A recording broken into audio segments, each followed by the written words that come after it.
So what makes a boss memorable? How hard the battle was? What led to the battle even taking place? Who or what the boss is? We all have a boss we love to fight more than anything, no matter how many times we even fight them. Okay, first off, a couple of rules. These are bosses that I will have had to battle myself, and I will not be limiting myself to one per game, because some bosses are just that awesome. Final bosses, they don't matter. Also, there will be spoilers. This is Sen, not here with Toon, and this is my top 10 most memorable Final Fantasy boss battles. Let the countdown commence! Every Aeon that defeats it becomes Sin in its place.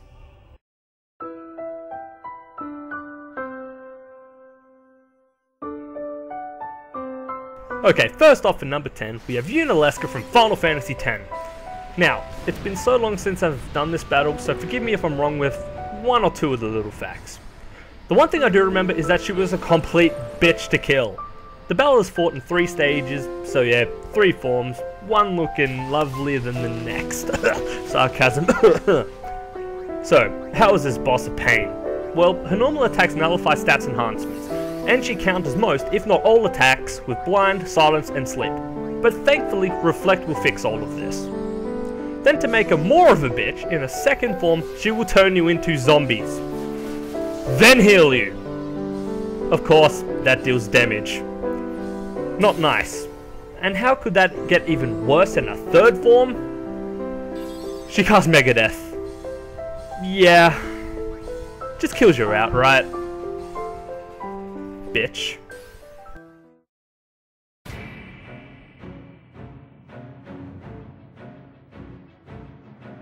For number 9, we have Barthandelus from Final Fantasy XIII.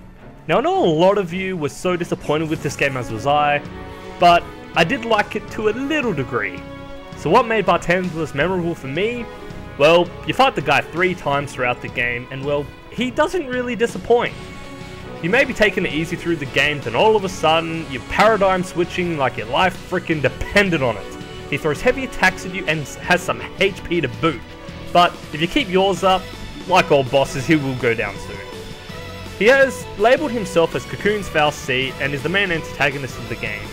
With his desires, you just want to bury him into the ground, as he always is much harder than the last time you fought him.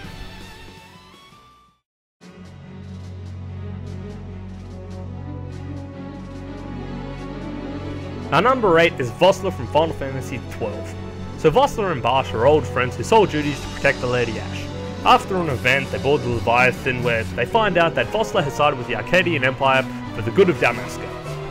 The supposed good of Damaska. Vosla then takes the Dawn Shard, but things go very wrong and a huge amount of mist gets released. They get moved to the Shiva, but while the heroes are planning on escaping, the mist is spread too far and Fran goes berserk. A battle will begin against Vosla. If you have Fran in your party, she will be under the berserk stats. But if you have Basch in your party, Vosla will only attack Basch. He is not a very hard boss battle, so you don't need to worry too much.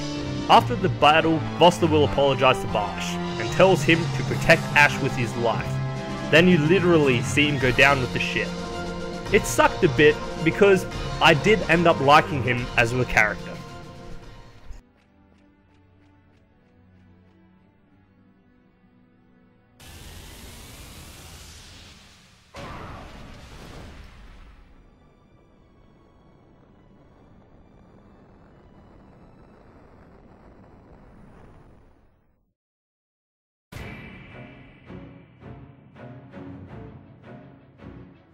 For number 7, we have Cid Range from Final Fantasy XIII.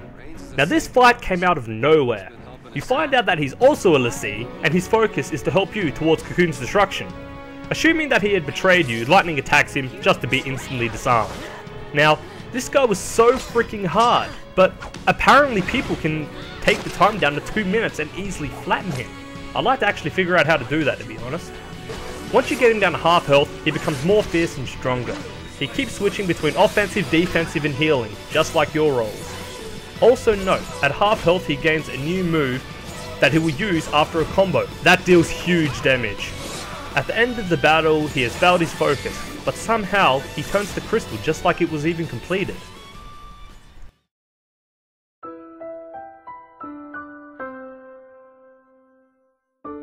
And for number 6 we have Sin from Final Fantasy X. Final Fantasy X wasn't one of the Final Fantasies that I put a whole lot of time and effort into, so it made this battle that much harder, but it was still an epic battle. You fight off the side of your airship while Sin for the most part is flying itself. There are 4 phases in this fight, but if you need to heal, I do remember at a certain point you can save so you can go another round at it. The most memorable part for me was Sin's head. You're slowly flying towards him, and turn after turn Sin gets closer, but you will notice that Sin has an overdrive. So what happens when the overdrive gauge fills? Well, this.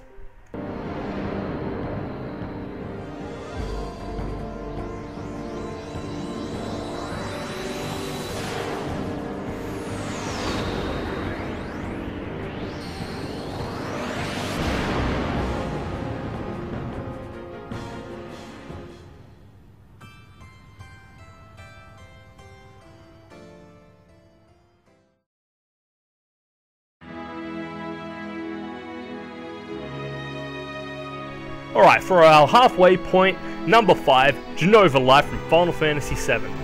Okay, this boss wasn't hard. It's what happened beforehand that made this boss so much more enjoyable to kill with your own bare hands. Sephiroth jumps down and shanks Aerith while she's trying to cast Holy.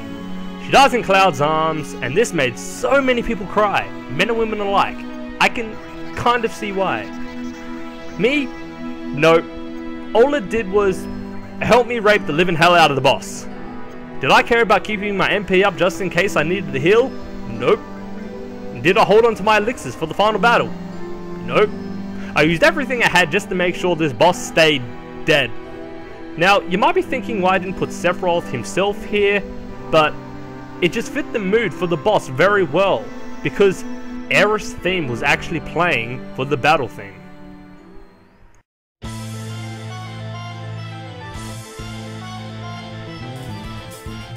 And for our number 4, we have the Phantom Train from Final Fantasy VI. Ah, the Phantom Train. The good old Phantom Train. Yet again, easy boss. But you do get a funny animation of Sabin and Cyan, and hopefully Shadow, running for their lives. Quite a funny animation. Fun fact, Sabin can suplex the train. Yep, I mean, pick it up, jump in the air, and bring it down. Also, the thing I love most about this boss, the Phoenix Down. Yep, works every time.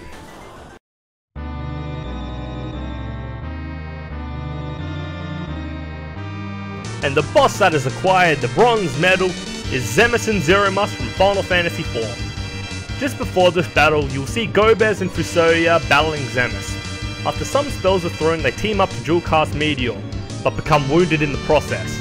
They succeed in killing Zemus, but his hatred lives on, and then he becomes Zeromus. In a last-ditch effort, Cecil stands up to Zeromus, and he hears the prayers from Earth, which revive the whole party to fighting strength. Cecil then uses the crystal, and then the real battle begins. This also has the best battle music in the game.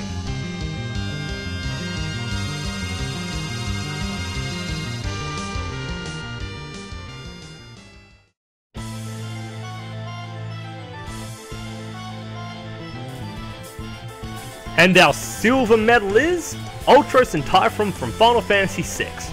Ah, good old Ultros. First off, he's a purple octopus. Second, he's always pulling wisecracking lines and smart remarks. And third, he's always, and I mean always, hitting on the ladies. Now, you fight this guy 4 times, he may be annoying for some people, but I've always enjoyed fighting this guy. Nothing like a wisecracking purple octopus. In the 4th battle, when you take away some of his health, he calls his best mate Typhon to help. It's too bad they both die at the end of this battle, because he was one of my favourite characters in the series. And I mean out of all Final Fantasies. I just love Ultros that much. But he does return later in Final Fantasy 13-2 in the Battle Coliseum, still cracking those jokes. So we have had none of my favourite boss battles throughout the series. But before I get to my number 1, let's recap. You know what? Stuff it. You can just go back and see the part you want to, so why recap? Anyway, here's number 1.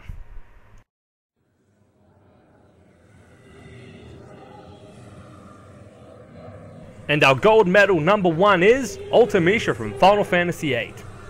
Now she is first for one reason and one reason alone. How I felt when I finally downed the bitch. I played this game so much, and I mean I played it heaps. Throughout all the files I had, I only got up to her 3 times. And I could just not beat her. No matter how many times I tried, I could just not beat her. So one day, I was looking through all my games, bored out of my mind. Then I saw my copy of Final Fantasy VIII. I told myself, I'm going to beat this game. I did everything I could to get myself stronger. Got all 16 junctionable GFs, I got all the ultimate weapons, I got all the best magic, you name it. So the moment arrived when I would finally challenge her for the 4th time. The battle begins when she picks 3 characters at random. If a character dies, they'll get sucked into time and another member will take their place. You do have a chance at reviving them though. There are 4 forms to this battle. Once you defeat her, she will summon the ultimate GF Griever. Also, just a little Easter egg. When Renoa asks Squall what he has called his necklace, you actually get to name it. Call it whatever you want, and that's what Griever's name will be. After defeating Griever, she'll junction herself to him. This is as far as I've ever gotten. I just kept throwing Renzokuken after Renzokuken and aura after aura, just to keep the Renzokukens up, and I finally got them down. Her final form will give you trouble if you're not ready, but keep up the healing magic and the Renzokukens and she will go down. I had finally defeated the one boss I wanted to defeat after so long, and my eyes were glued to the ending scene. It was absolutely awesome and completely worth it. So that's it, my most memorable 10 Final Fantasy boss battles. I hope you enjoyed this. This is Sen from Team Eigos signing out. Stay awesome and I will see you all later.